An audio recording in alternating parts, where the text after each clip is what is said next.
It's a great thing. Don't ask me why this is this, because it doesn't add up right.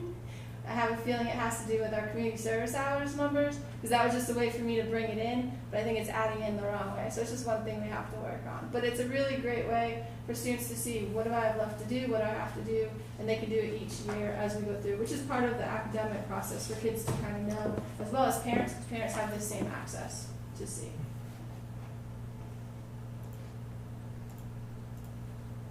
So Naviance is my favorite tool ever in the world. It's a college and career planning tool. It's what we live and die by in the school counseling office. It's everything that we do. So again, hopefully I can create and show you a lot of great stuff that we can do. This is just a back door from what I see, and I have my own little account.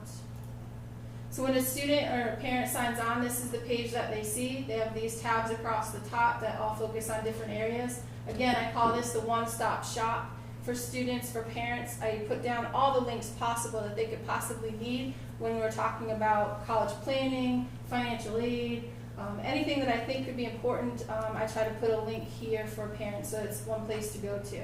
On the right side here is a document library. This is a place where our scholarship applications, anything that we think is important document-wise for students to have, will be placed here. So if we go to the colleges tab, you can see that there's a whole litany of stuff that's here. Again, we do the Supermatch college search. It's pretty vast, but it's something that, again, we use as a tool for students to kind of do a jump off of where they think they might go to college. So if I was to ask Mr. Testa, where do you think you might want to go to college? You could pick an area. You could pick a specific state. I tell everybody, go away. It's okay. You could come back. So people might want to go to Hawaii. So you can see if I pick Hawaii, I have 100% match with all the schools in Hawaii. But then I might pick a major, and I might put that I want to be major in, Mrs. Fisher, what do you want to major in? Art. Art. So then it gives me all kinds of things, all art majors, art history, so even if we just add art majors. So now these are schools in Hawaii that have art majors. And then we can go all the way down to what scores do I have, what's the tuition like, what's the school size? Do I want to go to a very large school or a mid-size? Maybe I do mid-size. And so again, now you see how it breaks it down. Now there's not many mid-size schools in Hawaii. So it breaks it down to 87%. So that's one piece missing. So it's just, again, a tool that students, parents, anybody can use to try to narrow down some ideas for colleges. On this page also are some favorite things. One of them is called college maps. So for example, colleges that our students are accepted to. Do you think we focus on a certain area? We like to stay on the East Coast. So again, a great piece there. My other favorite part is what we call a scattergram. So scattergram compares me to all the other students from Rockville High School that have gone or applied to a specific school. So I tend to pick UConn because we have so many. And it takes my SAT scores and my GPA, and it compares it to every other student who applied and got accepted or denied. So you can't really see me, but I'm this red circle right here.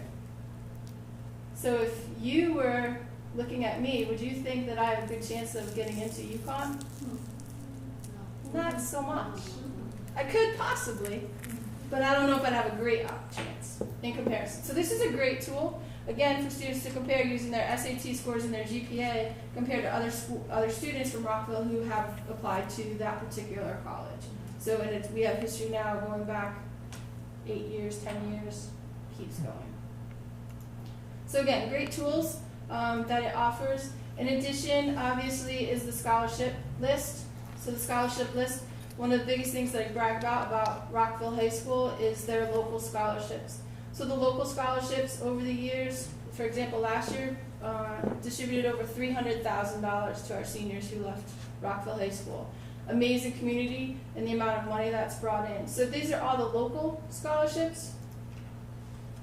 So again, a ton that have been here for a long period of time. But I also put any scholarship that comes in. So Dunkin' Donuts, Big Y, the Vernon Guard Club. I mean, there's Tall and Garden Club. Anything that comes across my desk, this is the one-stop shop. So if you ever need to know what scholarships are out there, you don't even have to go by the board in the school counseling office. You just need to go on here and look to see what was next. And you can even put only show scholarships that were added since my last visit, so you're not re-looking at every single thing that's come across the desk.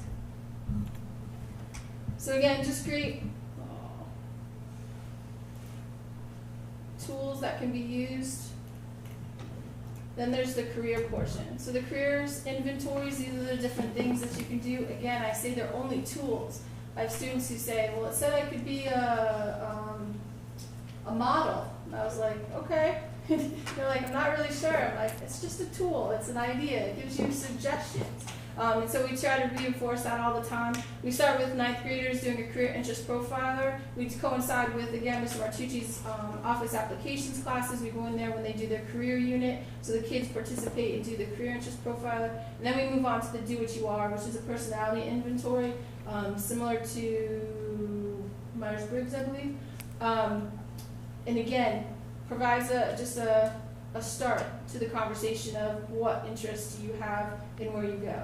Road Trip Nation is a fantastic group they send students out into the workforce, interviewing CEOs, comedians, any kind of career across the board. And then they coincide it with things like struggle or triumph. And they do little clips. So it allows students to see firsthand interviews with people. How did you get where you are? How did that work for you? What struggles did you have? So they can see real life situations that's not mom and dad at home or what they hear about. So again, we use that as well. And then the About Me tab is a great place just to summarize everything. I call it's the portfolio. Similar to what we call the student success plan, this is kind of where everything is housed. So if this was mine, you could see that I have some basic information that's here about myself. It summarizes my Do What You Are inventory. Some people think I'm not so introverted, so they weren't quite sure how this got done. I said, you never know, I could be quite introverted.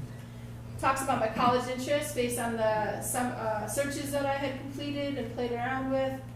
Also talks about the tasks that we assign. We like students based on that student success plan to complete certain things. We luckily now are able to provide the PSAT for all of our students, but we make it a task. We want them to do it because we want them to use those scores. We want them to attend a college visit. We want them to apply for scholarships. So we list those as tasks for them to do in different years of their high school career. Then it talks about goals that I might have created as I've gone along through my 4 years.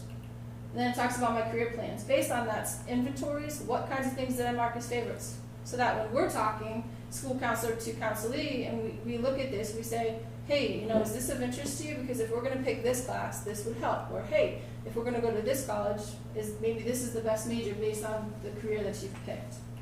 So again, just useful information as you go through, and it's all compact into one place. We tend to upload our SAT scores. These are my teacher recommendations, and then colleges I'm thinking about, and then colleges I'm applying to. So a great tool in a housing unit. Also, we build resumes. Just again, another part of the career process, another housing place for them to be, which leads back to our part. So we will focus on a lot of different things. Another big focus of ours is the high school transition. So the counselors do a couple different things. One is they actually go down to VCMS. They provide an informational session to the classes. But then this year, for the first time, we actually went down and helped them select a class. Because most of their classes, English, math, science, the cores are recommended to them, but they don't really have that discussion on what other elective or something they might want to pick. So we actually, all of us went down, we sat outside the classes, sat at desks side by side, talked about, here, this is what you have, these are your options, what do you think? And we got to meet and talk to a lot of kids. And we found that it was very helpful and actually something that we want to continue. Sorry. We also help with the Ag Ed interview night. We're one of the sessions that they go to so that they can find out more information about the high school if they're not from Rockville. We have the grade 8 visits of the students to Rockville High School, as well as grade 9 orientation, which used to have its own day, and I'm really sad that it doesn't exist anymore. Just wanted to put that out there. So we will find some way to continue to do our grade 9 orientation. We use Link Crew. If you haven't heard of Link Crew is a group of 40 to 50 juniors and seniors that we train for over 10 hours in the summer prior to the start of school. They start with a very big, large group processing that goes on in the gym, and then they break down into very small groups in their classrooms, and then they would follow their schedule for the remainder of the day. So we'll try to figure out some type of change from that. We do offer the various assessments throughout school. We do offer the SAT on Saturdays in October, November, December, March, and May.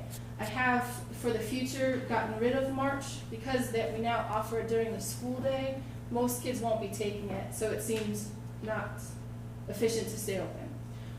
And then we have the in-school March and April, which is Wednesday. And then we offer the ACT. When I first started in this position, we did not offer the ACT. There really weren't a lot on this side of the river, so I opened up a site. We do it once a year in June. It's really kicked off well. And then we do the ASVAB. One of the great things we've started is attending the National College Fair. Thank you so much. We started taking juniors to the National College Fair put on by NACAC at the Hartford Convention Center last year. So last year and this year were the first years. We've taken 3 to 4 busloads of juniors, and it's a great opportunity. When we host the college fair in October, it's only New England, so we don't really get that expansion, but when we take them to the Hartford National College Fair, there's 300 schools from across the country, so it really broadens their horizons. And then we have the college partnerships. Oh, it's embarrassing.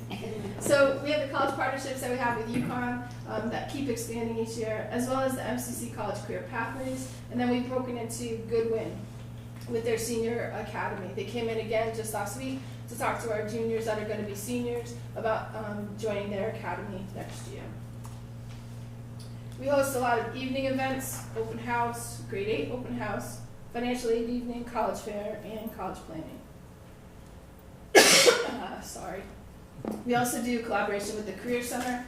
We have our interview day in October. So the day of PSATs that everybody else is testing, all seniors are required to complete an interview. So the Career Center brings in a lot of business people to work the interview day, and they actually conduct an interview based on that resume that's created in Naviance. And they get feedback on a rubric about how they did, and it's gone well. We started probably 5 years ago. And it's amazing what the students see when they come out of there. They also do a career fair, as well as they're the group that brings in the military recruiters for students for information for them, the job shadowing and internships, as well as their school partnership and the allied health program. I did want to mention too that with that standards with the curriculum, we have worked some professional development with Southern Connecticut State University.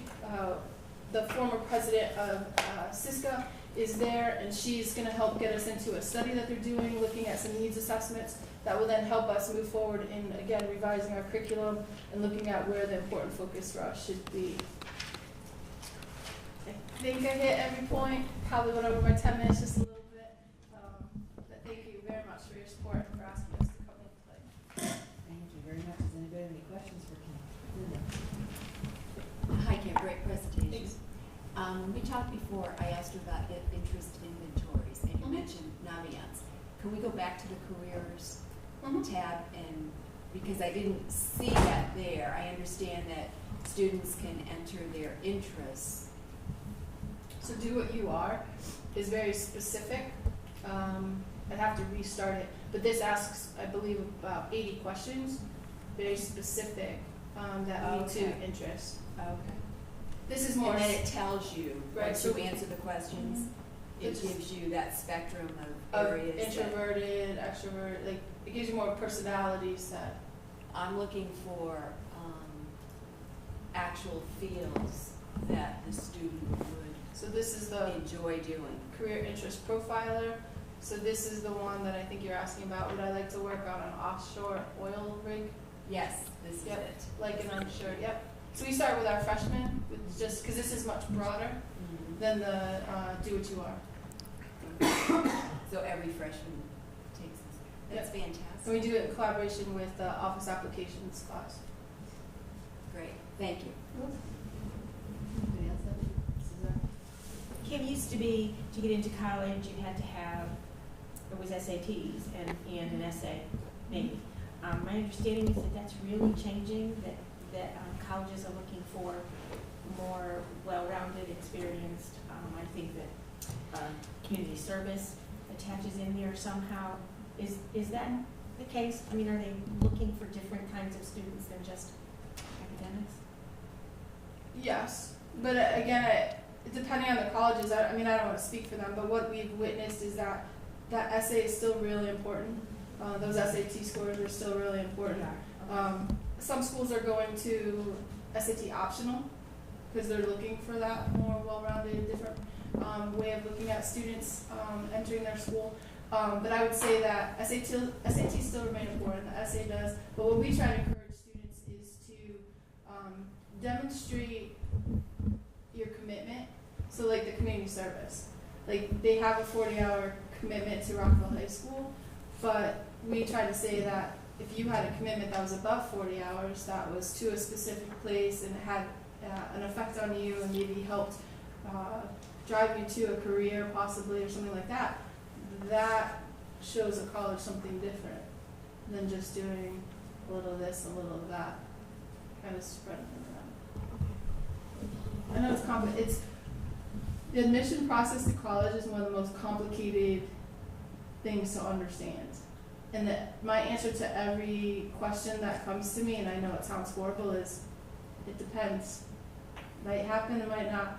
And that's because that's what the admissions officers will say to you. You know, they could have two people that look exactly the same.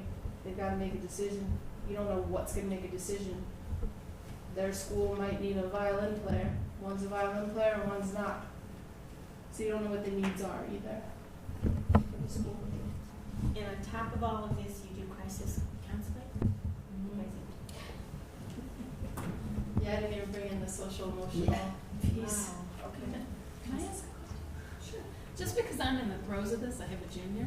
Do you do the coming out with the students? We do. You do? Do they all do the coming out, No. or is it no? Depends on the college. Okay. Thank you.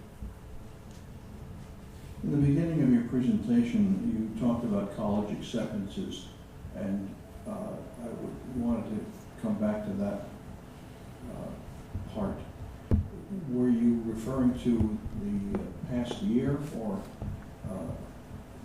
did that time frame cover more than a year? Oh, the scattergram piece? I thought you were saying you could select a choice there that would show what colleges had accepted Vernon students in the recent past. Oh, so there's two ways you could do. You might be talking about the scattergram that we were talking about. That shows, again, so this one is Central Connecticut.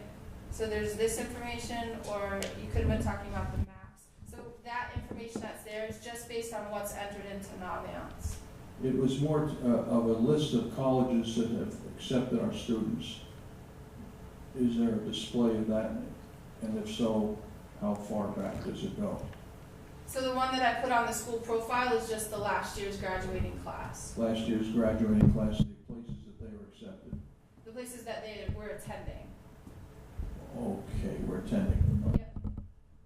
So if I was to go to Vernon Public Schools and go to the school profile,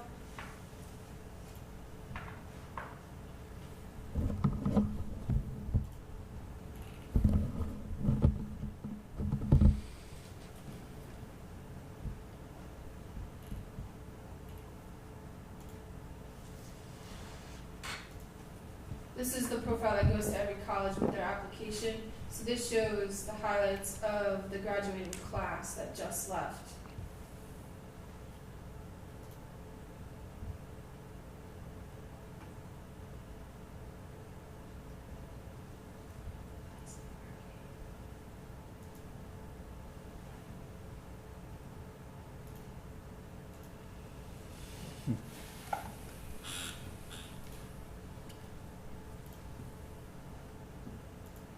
Because I have it here.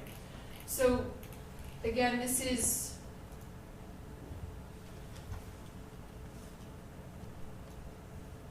on the last page of the profile.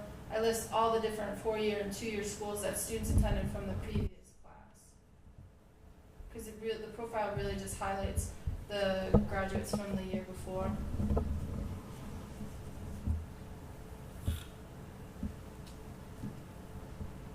Based on that Naviance program though, I can produce reports of where all students are accepted. I can do various reports based on where students were declined, where students were accepted, waitlisted. Naviance is a great tool. It's good for us to see this too, as to where the kids are able to get into, and also what choices they're making once they are accepted. The other question I had has to do with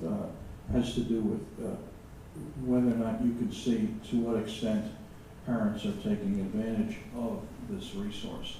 Yes. Can you tell amongst all of our various parents and guardians who is?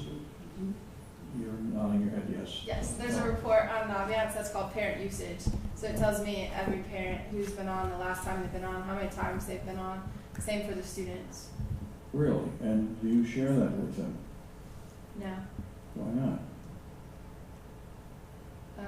It's okay with me. I think really, I hope that we're getting 100% participation because it's a great tool. But if there are those that aren't looking to see where their kids are progressing during the school year, as well as what resources are available to those kids, that's a shame. They really should be encouraged to do that. And maybe it's because they don't understand what's possible. Correct. There may be language barriers. I'm not sure what. And they may not have a lot of knowledge. I've offered at different times information nights or evenings, and I've not gotten a number of people who would come in to learn how to do that. So we'll continue to provide that opportunity and encourage people to learn all the different things that Naviance can offer. Well, it's the 20% that don't ever do things that we're always concerned about. 20% are early adopters, 60% get to it eventually, 20% never do. And it's that 20% in particular that would be a target audience to get them engaged. And the last question asked that, when do you give that? I believe I spoke with Mr. Rhodes. He does it once a year. He's looking to do it probably the end of May. Isn't that something that could be available online at any time for a potential? We try to use it in a line with having someone come in and help the students interpret the results, not just do it. We don't have the basis to do it electronically. They come in and actually do paper. Okay. Not to say that it wouldn't in the future.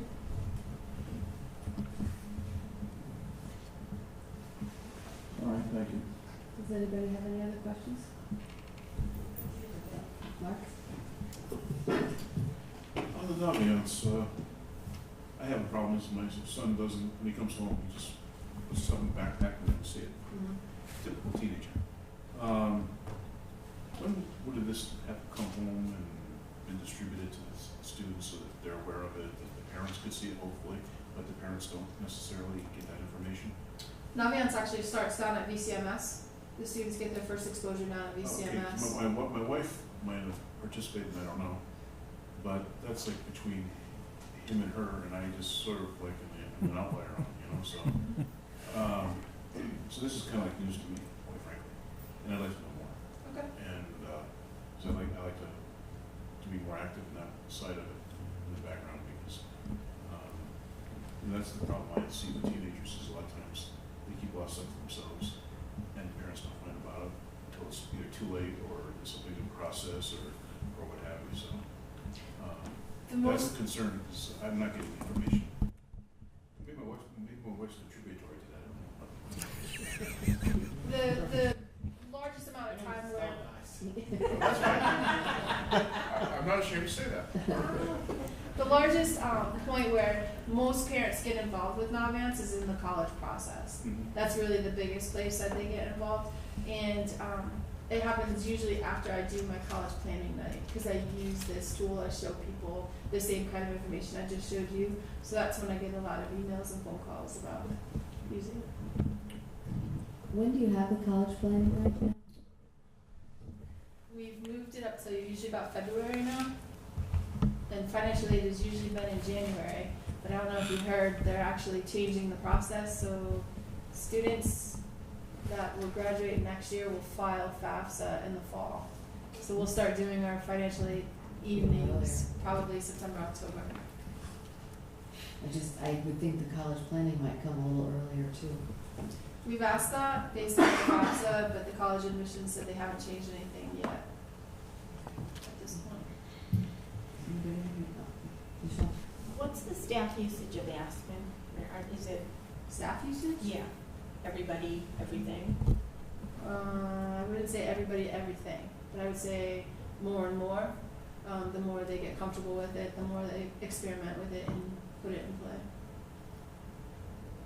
Okay, and you're doing whatever, perhaps to Mr. Testa, I don't know, I know that Aspen is a significant tool in South Windsor, and parents count on it, and I'm wondering if it's being used to its full potential yet, or if you're still moving in that direction. How far are you from doing that? I think, I don't have specifics for you this evening, but I could get them. But as Kim said, more and more teachers, it's really embedded in the way they communicate with families now. It's the use of technology is really a part of the way they're communicating. So I can get you specifics as far as how many teachers, but overall, more and more teachers are using that. No, I wasn't looking to make work, I was looking for a sense of it. So is it optional? No, all teachers use Aspen. For the grade book. The The grade book. pages piece that I showed you is a new piece that teachers are working on and learning it and activating. The grade book has been used since we started using Aspen. And with the parent portal and the student portal, what they could see. That's the piece that's so important Critical. to help for parents to be helping their students. So it's not optional, and you do expect that every staff member will eventually be using all Yes. aspects of it? Okay, thanks. To the chair, Mr. Testa, what is the expectation of the compliance with respect to reporting grades on Aspen in a timely fashion? I mean, is there a standard by which you're measuring, or is that something that is ongoing, or is it discretion of the teacher? I'd like to know a little bit more on that. That's a great question from Mr. Rocket. I don't know exactly. It's a building-based decision, and I'm not sure exactly how often they update that. I don't know if you have any other information on how often teachers update The expectation is when assignments are assigned, they should go into Aspen. There, I believe, I think, I have to go back and check, don't misquote me here. I think it's 10 days on a large assignment, like the essays and projects and things before it has to be in. And I believe might be 3 days on a homework assignment, class assignment. But there is an expectation. But again, if you scan with students, some teachers put in all the assignments that they know they're going to do. So you might see assignments in there for a couple weeks ahead because they know that's what's coming. Other teachers do it as they assign them. So they each have just a little bit different philosophy in what they do to enter them. But the expectation is that they all do it. Okay, and is there any teeth behind that? Teeth? Yeah. I don't know what you mean. Well, there's an expectation. So does that What mean- if the expectation is an issue? So if you as a parent called myself as your child's counselor and said, I looked on Aspen and I don't see any grades updated in the past 10 days, then Yeah, yes, something like that. there's feedback there. Okay, There's conversations that happen, yes. okay.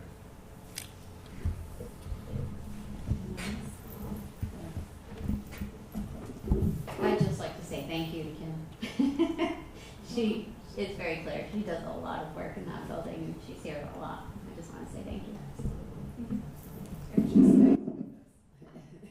And you stay. Well, thank you very, very much. That was most informative, and as you say, you didn't even get to the social aspects, so your jobs are quite cumbersome, I'm sure. Thank you. Thank you for everything you've done.